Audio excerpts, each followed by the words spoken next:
In a busy city, on the platform of a train station, there was a man.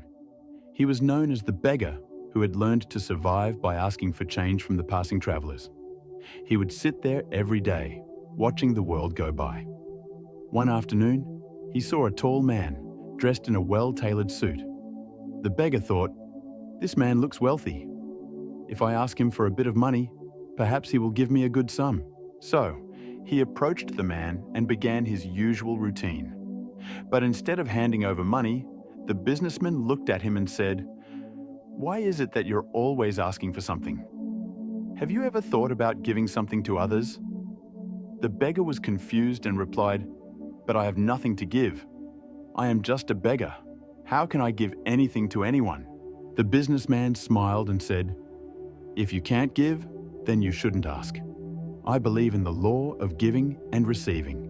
If you have something to give, only then will you be worthy of receiving."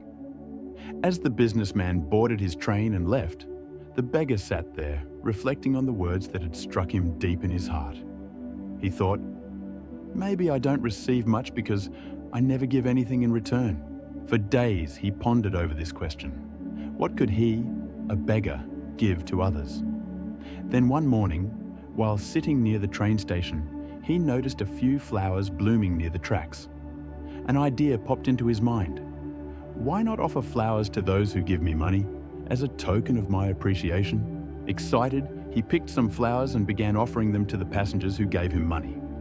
To his surprise, everyone was delighted by the gesture and kept the flowers with them as a sign of their gratitude. From that day forward, the beggar would wake up early every morning, gather flowers, and offer them to anyone who gave him a coin. He noticed that more and more people were willing to help him. However, there came a point when he ran out of flowers and the number of donations decreased.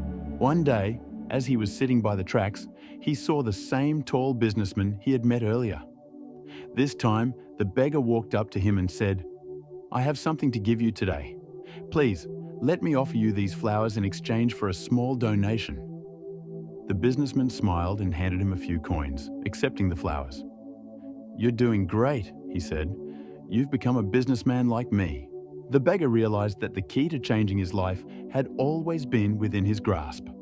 He stood tall, looked up at the sky and shouted, "I'm not a beggar anymore. I'm a businessman. I can be wealthy." 6 months later, at the same train station, the two men crossed paths again. One of them said, "I recognize you. You were the beggar I met some time ago."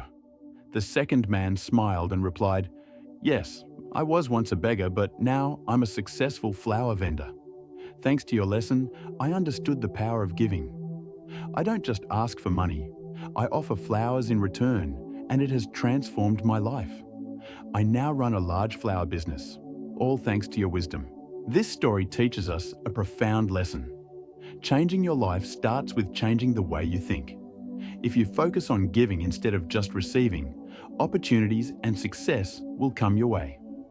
Success isn't just about what you get. It's about how you approach life and the value you offer to others.